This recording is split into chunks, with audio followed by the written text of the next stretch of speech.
The conference room was packed with every employee at Nexus Digital Solutions when Marcus Brennan called me to the front. I should have known something was wrong. This wasn't how our weekly all-hands meetings normally went. Marcus, our CEO and my former mentor, stood at the podium with a strange expression mixing regret and something else I couldn't quite identify. Satisfaction, maybe. "Jordan, could you come up here, please?" he asked, his voice carrying across the room. I stood from my seat in the third row, confused but compliant, and made my way to the front. Around me, my colleagues looked equally puzzled. I'd been Nexus's chief technology officer for 4 years, leading the development of the software platform that had made us one of Chicago's fastest-growing tech companies. Whatever Marcus needed, I assumed it was some announcement about our latest product launch, or maybe recognition for the team's exceptional work this quarter. I was catastrophically wrong. The moment I reached the podium, Marcus's expression hardened. "Jordan, effective immediately, you're terminated from Nexus Digital Solutions. Please collect your belongings and leave the premises within the hour." The room erupted in shocked murmurs. I stood frozen, certain I'd misheard him. "What? Marcus, what are you talking about?" Marcus pulled out a folder and opened it, displaying printed documents to the assembled staff. "We've discovered that you've been using company resources for personal projects, violating your employment contract and intellectual property agreements. You've been developing competing software on company time using company equipment." My mind reeled. "That's not true. I've never." "We have evidence," Marcus interrupted, his voice cold. "Timestamps on files, logged hours on company servers, documentation of code repositories. You've been building a rival product intending to leave Nexus and compete against us." This was insane. I had been working on personal projects, every developer does, but they were small tools, learning exercises, nothing remotely competitive with Nexus's enterprise solutions. "Marcus, those projects aren't competing products, they're completely different applications. I can explain everything if we could just talk privately." "There's nothing to discuss," he said firmly. "Your access to all systems has been revoked. Security will escort you out once you've collected your personal items. Everyone else, this is a reminder that intellectual property violations will not be tolerated at Nexus." 2 security guards I'd never seen before materialized beside me. The humiliation was complete, fired publicly, accused of theft, escorted out like a criminal in front of 100 colleagues I'd worked beside for years. Some looked sympathetic, others confused, a few oddly unsurprised. As I walked back to my desk in a daze, I noticed Damian Pierce, our chief operating officer, watching from the back of the room with barely concealed satisfaction. Damian had joined Nexus 18 months ago, brought in by Marcus to handle operations and business development. We'd clashed from the beginning. He wanted to cut development costs and outsource engineering work, while I'd fought to keep our technical team strong and in-house. He'd always resented that Marcus sided with me on technical decisions. Now, watching him smirk as security followed me to my desk, I understood. This wasn't about intellectual property violations. This was a coup. I packed my personal belongings methodically, ignoring the stares of colleagues too shocked or too cowardly to speak to me. My mind was already moving past the humiliation to something more practical: survival and strategy. As I carried my box of belongings past Marcus's office, I saw him and Damian through the glass wall, shaking hands and laughing. They'd planned this together, I realized. But why? What did they gain by destroying my reputation and removing me so publicly? I drove home in a fog, parked in my driveway, and sat in silence for 20 minutes before finally going inside. My wife, Nicole, took one look at my face and knew something catastrophic had happened. "They fired me," I said, setting down the box. "In front of everyone, accused me of stealing intellectual property and building competing products." Nicole, a corporate attorney, immediately shifted into professional mode. "Tell me everything, exact words, who was present, what evidence they claim to have." I recounted the entire humiliating scene. As I talked, Nicole took notes, her expression growing darker. "This sounds like wrongful termination," she said. "If they can't prove those allegations, you have grounds for a lawsuit." "I don't want a lawsuit," I replied, surprising myself with the certainty in my voice. "I want something else." Over the next week, While Nicole worked on securing my severance package and ensuring Nexus couldn't spread their false allegations, I did something unexpected. I started investigating the company I'd helped build. I'd been so focused on product development for years that I'd paid little attention to Nexus's financial situation or corporate structure. That was about to change. I started with public records. Nexus was privately held, with Marcus owning 51% of shares and various investors holding the remainder. The company had taken on significant debt last year to fund expansion, and from what I could piece together from industry contacts, that expansion wasn't going as well as projected. I reached out to former colleagues carefully, people I trusted who were still at Nexus. What I learned was illuminating. Morale had plummeted since my firing. 3 senior developers had quit in protest. Others were quietly updating their resumes. Damien had immediately moved to restructure the engineering team, laying off 10 developers and outsourcing their work to a cheaper offshore firm. The product quality was already suffering.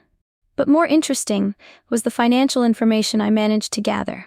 Nexus was burning through cash faster than it was generating revenue. The expansion Damien had championed was failing, and the company was projected to run out of operating capital within 6 months unless something changed dramatically.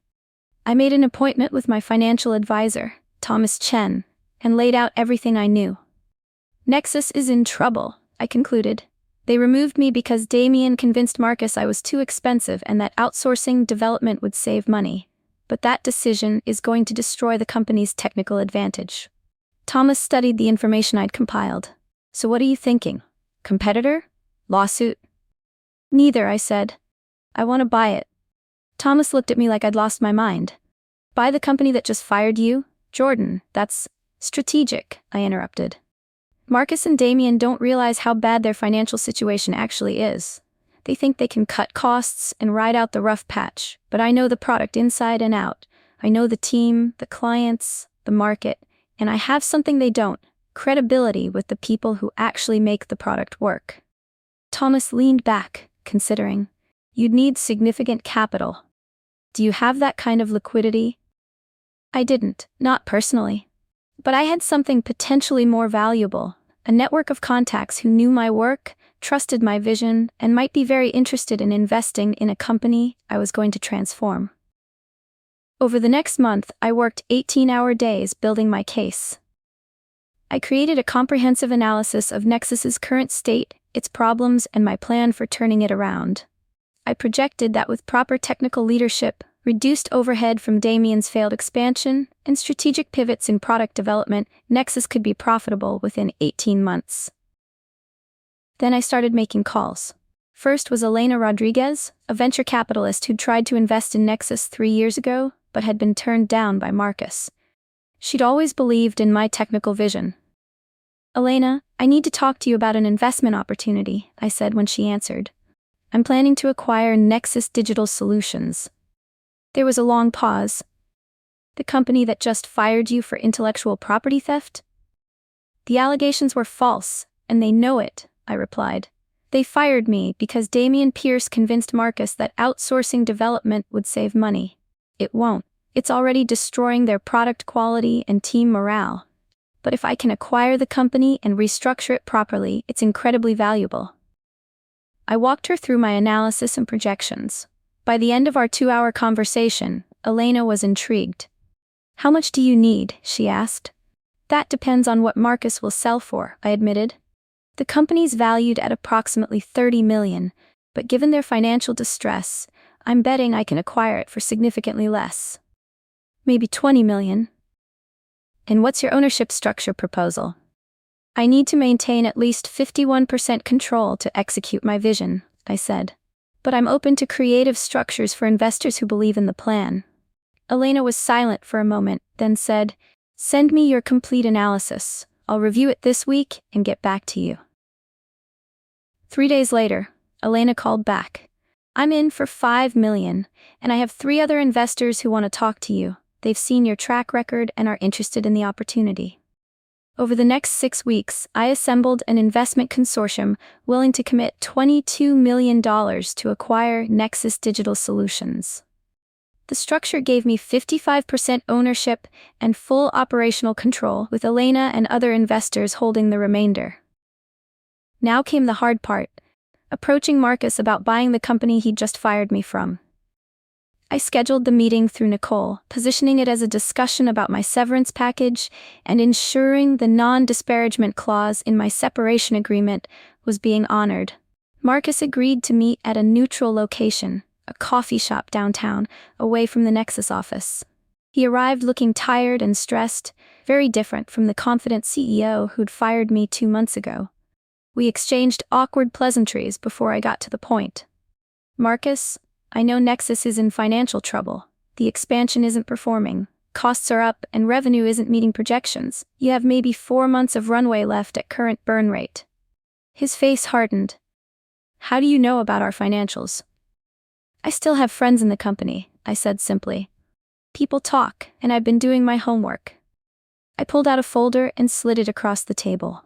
"I want to buy Nexus. I have investors lined up, financing secured, and a plan to turn the company around. I'm prepared to offer $20 million for full acquisition." Marcus opened the folder, scanned the documents, then looked at me with an expression mixing disbelief and anger. "You want to buy my company, after what happened?" "After what you and Damien did to me, yes," I replied calmly. "Because I know that company inside and out. I built the product. I know the team, the clients, the market, and I know that, under current leadership, Nexus will be bankrupt by spring." Marcus's hands were shaking slightly as he held the acquisition proposal. "This is insulting. Nexus is worth $30 million at minimum." "Nexus was worth $30 million when I was CTO, and we had a strong development team," I corrected. "Now you've lost your best engineers, outsourced critical development to a firm producing subpar code, and burned through your cash reserves on Damien's failed expansion.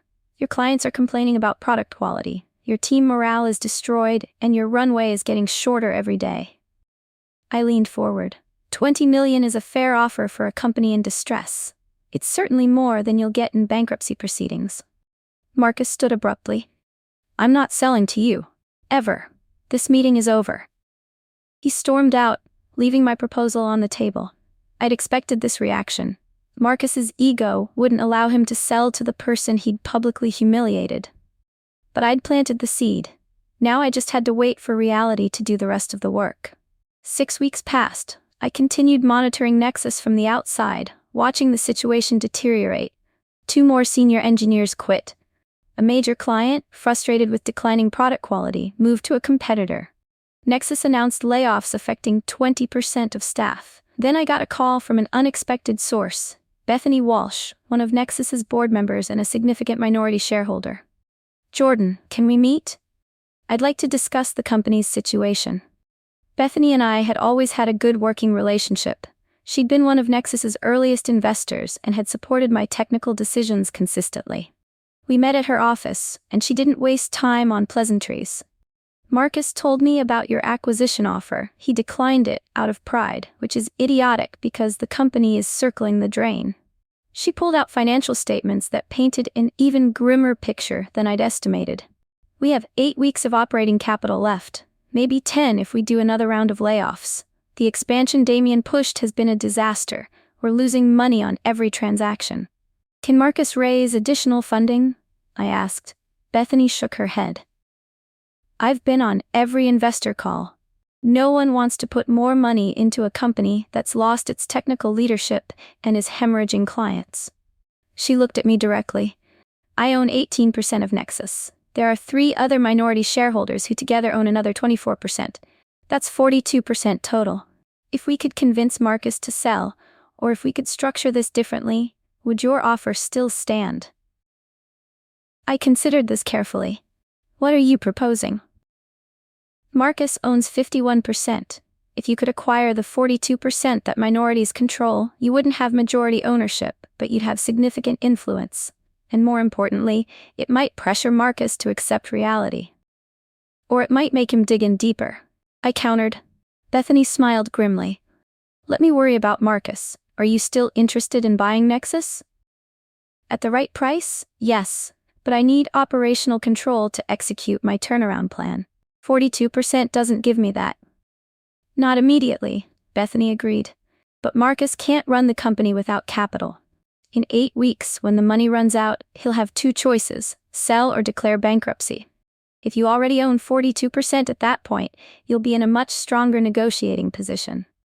It was risky, but it could work. What would the minority shareholders want for their combined 42%? I asked. $8 million, Bethany said, which is below market value, but reflects the company's current distress. With Elena's help, I restructured my investment consortium to acquire the minority shares while keeping capital in reserve for the eventual purchase of Marcus's controlling interest. The deal closed within 3 weeks, conducted quietly through attorneys with non-disclosure agreements protecting everyone involved. Marcus didn't know I'd just become Nexus's largest minority shareholder. I waited. Nexus's situation continued deteriorating. Another major client left, citing product quality issues. The offshore development firm Damien had hired delivered code so buggy it had to be completely rewritten, costing more than it would have cost to keep the original team. Employee morale was at an all-time low. Then, 6 weeks after I'd acquired the minority shares, Marcus called me. "We need to talk," he said, his voice tight with stress. "About your offer." We met again, same coffee shop, very different dynamic. Marcus looked defeated, the confident CEO replaced by a man who'd run out of options. "The board is pressuring me to sell," he began. "They say we're out of time, out of capital, out of options." "They're right," I said simply. "So, you're here to gloat?" Marcus asked bitterly. "I'm here to negotiate," I corrected. I pulled out a new proposal. I now own 42% of Nexus through acquisition of minority shares. That makes me the second largest shareholder after you. My original offer was $20 million for the whole company. I paid $8 million for the 42% I now own, so for your 51%, I'm offering $13 million. Marcus stared at the proposal. "You bought out the minorities? When?" 3 weeks ago. Quietly, through intermediaries. They were ready to sell to someone who could save the company. I leaned back. "Marcus, you can accept this offer, or you can hold on to your pride and watch Nexus collapse completely. In bankruptcy, you'll get nothing. Your reputation will be destroyed. The company you built will cease to exist." "And if I sell to you?" he asked quietly. "You walk away with $13 million and the knowledge that Nexus will continue under leadership that actually understands the product and the team." I paused. "I'm not doing this to humiliate you despite what you did to me. I'm doing this because I believe in what Nexus can be with proper leadership." Marcus was silent for a long moment, staring at the numbers. Then, finally, he nodded. "I want some conditions. I want a seat on the advisory board. I want recognition for building the company." "No," I interrupted firmly. "You sold your right to conditions when you fired me publicly and falsely accused me of intellectual property theft. This is a clean acquisition. You sell your 51% for $13 million, you sign over all operational control, and you walk away. Those are my terms." Marcus's jaw tightened, but he knew he had no leverage. "When would the transaction close?" 2 weeks, I said.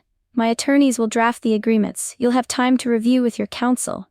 But I need your answer now. Are you selling, or are we done here?" He closed his eyes briefly, then opened them and met my gaze. "I'm selling." We shook hands, and I felt a surge of satisfaction that had nothing to do with revenge and everything to do with reclamation. I was taking back the company I'd helped build, rescuing it from mismanagement, and positioning it for the success I'd always known it could achieve. The acquisition closed exactly 2 weeks later. I officially became the majority owner and CEO of Nexus Digital Solutions, the company that had fired me publicly just 4 months earlier. But I didn't announce my takeover immediately. First, I had some other business to handle. My first day back at Nexus, I scheduled a company-wide meeting.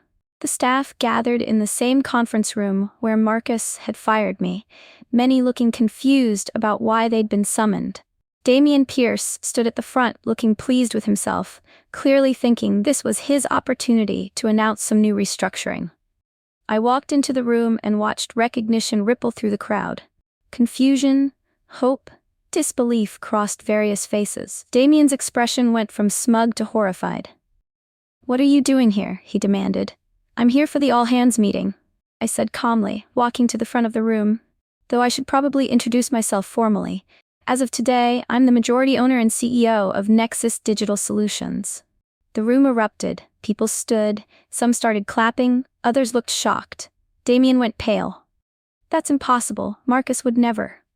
Marcus sold the company because it was the only option left after the catastrophic decisions you convinced him to make, I interrupted. The failed expansion, the outsourced development, the destroyed team morale. Those were all your initiatives, Damien. And they nearly bankrupted this company. I turned to address the full room. For those who don't know what happened after I was fired, Damien restructured development, laid off our best engineers, and outsourced critical work to save costs. I pulled up slides showing product quality metrics, client satisfaction scores, and revenue figures, all dramatically declined over the past 4 months. This is what happens when you prioritize short-term cost savings over long-term product quality and team strength. This is what happens when you remove technical leadership and replace it with empty business strategies. I looked at Damien directly. You orchestrated my termination because I opposed your vision for the company. You convinced Marcus I was a threat, when really, I was the person protecting Nexus from exactly this outcome. Damien tried to speak, but I held up my hand. Effective immediately, you're terminated from Nexus Digital Solutions. Please collect your belongings and leave the premises. The irony was not lost on anyone in the room. Security escorted Damien out. A different, gentler security than had escorted me, because I wasn't interested in public humiliation. I was interested in justice and correction. Once he was gone, I addressed the remaining staff. I know morale has been terrible. I know many of you have been looking for other jobs. I don't blame you. But I'm asking you to give me 90 days to prove that Nexus can be what it once was. A company that values technical excellence, treats employees well, and builds products we're proud of. Over the next hour, I laid out my restructuring plan. We would bring development back in-house, hiring back engineers who'd been laid off if they were interested in returning. We would cancel the failed expansion initiatives and focus on our core product strengths.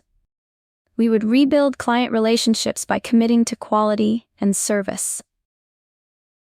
I'm not going to pretend the past 4 months didn't happen, I said, but I am going to fix what was broken and build something better. The response was overwhelmingly positive. People who'd been demoralized and ready to quit suddenly had hope. That afternoon, I started making calls to former Nexus engineers, offering them their jobs back with apologies for how they'd been treated and promises that things would be different under my leadership. 7 of the 10 laid-off engineers agreed to return. I also reached out to the 3 senior developers who'd quit in protest after my firing. All 3 agreed to come back. Within 2 weeks, I'd reassembled the core technical team that had made Nexus successful in the first place. The transformation was remarkable. With proper technical leadership restored and the offshore development disaster ended, product quality improved immediately. I personally called every client who'd complained about declining service, explained the changes in leadership, and committed to fixing their issues. Most were willing to give us another chance. 1 month into my tenure as CEO, I held a second all-hands meeting. This time, the atmosphere was completely different. Energized, hopeful, proud. I want to address something that happened 4 months ago, I began. When I was terminated, I was accused of using company resources for personal projects and developing competing products. Those allegations were false. I pulled up documentation that had been prepared by Nicole's legal team, proof that my personal projects were non-competitive learning exercises, timestamps showing I'd worked on them during personal time, everything thoroughly documented. I was fired because Damien Pierce wanted to cut costs and saw me as an obstacle to his vision. Marcus believed him. Together, they make decision that nearly destroyed this company. I paused, letting that sink in. I'm not bringing this up to dwell on the past. I'm bringing it up because culture matters. A company that fires people publicly and falsely is a company with broken values. We're going to rebuild those values. I outlined a new employee handbook, emphasizing transparency, respect, and due process for any disciplinary actions. We instituted an anonymous reporting system for workplace concerns, and a commitment that no one would be terminated without thorough investigation and private conversation first. What happened to me will never happen to anyone else at this company, I said firmly. That's my promise to all of you. The cultural shift was profound. People who'd been afraid to speak up under Damien's regime started sharing ideas, raising concerns, collaborating more openly. The technical team flourished with the toxic atmosphere removed. 3 months after taking over, we landed our largest client contract ever, a deal worth $8 million over 2 years. The client specifically cited their confidence in our renewed technical leadership and product quality. 6 months in, we were not only profitable, but growing faster than we had under Marcus's leadership. Elena and my other investors were thrilled with the returns. The $22 million acquisition of a distressed company was now worth approximately $35 million and climbing. But the real victory wasn't financial. It was walking through the Nexus office and seeing the team thriving, seeing the product improving, seeing the culture I'd envisioned finally realized. One afternoon, about 8 months after the acquisition, I was working in my office when my assistant informed me that Marcus Brennan was in the lobby asking to see me. I was surprised, but agreed to meet him. Marcus looked healthier than he had during our final negotiation, less stressed, though there was a sadness in his eyes I hadn't seen before. "Jordan, thank you for seeing me," he said, sitting across from my desk, the desk that used to be his. I wanted to apologize. I waited, saying nothing. "I should have trusted you," Marcus continued. "You were the best CTO we ever had. You built the product that made this company valuable. When Damien came to me with concerns about your personal projects, about your loyalty, I should have talked to you directly. I should have investigated properly before making any decisions." He looked around the office, at the company that was no longer his. "Instead, I let ego and paranoia make my choices. I publicly humiliated someone who'd given years to building Nexus, and the consequences of that decision cost me everything." "You got $13 million, I pointed out. "It's not nothing."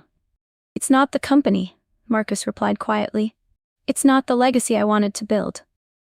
He stood, preparing to leave. "I'm not asking for forgiveness or for a role here. I know that ship has sailed. I just wanted you to know that I recognize I was wrong, and I'm genuinely glad you were able to save Nexus. Under your leadership, it's become what it should have been all along." After Marcus left, I sat thinking about his apology. Part of me appreciated his acknowledgement of wrongdoing, but another part remained angry about the public humiliation, the false accusations, the months of stress and uncertainty. I'd forgiven him enough to move forward, but I hadn't forgotten. Nor would I. That experience had taught me valuable lessons about leadership, about the importance of investigating before acting, about the damage that can be done when ego overrides judgment. Those lessons informed every decision I made as CEO. A year after the acquisition, Nexus had doubled in value. We'd expanded our client base, launched 2 successful new products, and been featured in several business publications as a turnaround success story. The articles focused on my leadership and vision, with many noting the irony that I'd been fired from the company I now owned and had transformed. One journalist asked me directly about the firing during an interview. "Does it feel like revenge, buying the company that terminated you?" I considered the question carefully. It would have been revenge if I'd bought Nexus just to destroy it, or to humiliate the people who fired me. That's not what this was about.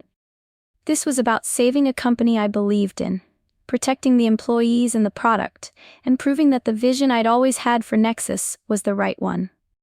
I paused. But yes, there's satisfaction in proving that firing me was a catastrophic mistake. There's satisfaction in showing that the concerns I'd raised about Damien's strategies were valid. And there's definitely satisfaction in succeeding where they failed. The journalist smiled. "So, a little bit revenge? A little bit justice," I corrected. "There's a difference." 2 years after taking over, I received an unexpected call from Damien Pierce. I almost didn't answer, but curiosity won out. "Jordan, I know you probably don't want to hear from me," Damien began, his voice subdued and very different from the arrogant COO I remembered.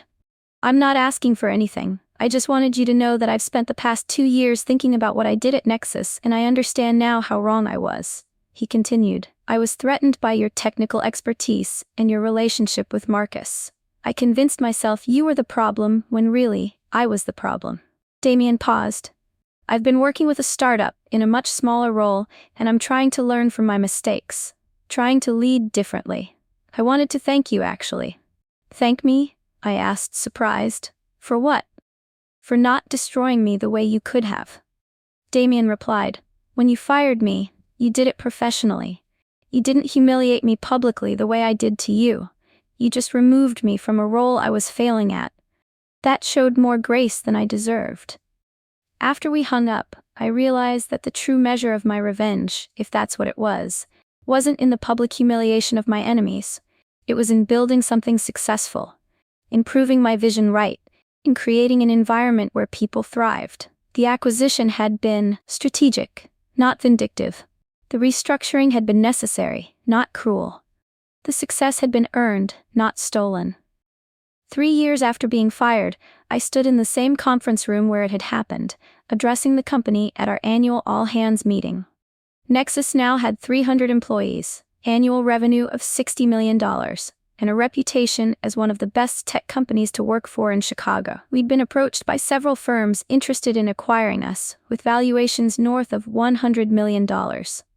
3 years ago, I was fired from this company in this room, I told the assembled staff, many of whom had joined after my return and didn't know the full story. I was publicly accused of theft, escorted out by security, and humiliated in front of people I'd worked beside for years. The room was silent, everyone listening intently. 4 months later, I bought this company. Not because I wanted revenge, though I won't lie and say that wasn't part of my motivation, but primarily because I believed in Nexus's potential and knew that under proper leadership, we could be extraordinary. I gestured around the room. Look at what we've built together. Look at the products we're proud of, the culture we've created, the success we've earned. This is what Nexus was always meant to be. I smiled. They fired me publicly, thinking they were protecting the company from someone they saw as a threat. Instead, they lost the person who could have saved them from their own mistakes. So, I bought the company quietly, restructured it properly, and built something better than it had ever been before. I raised my glass in a toast to proving people wrong through success, to building instead of destroying, to justice that looks like excellence rather than revenge, and to all of you who believed in this vision and made it real. 300 people raised their glasses in return, and in that moment I knew that the best revenge truly was living well, and building something extraordinary from the ashes of public humiliation. They'd fired me publicly. I'd bought the company quietly, and I'd transformed it into something they never could have achieved. That was justice, success, and yes, the perfect revenge.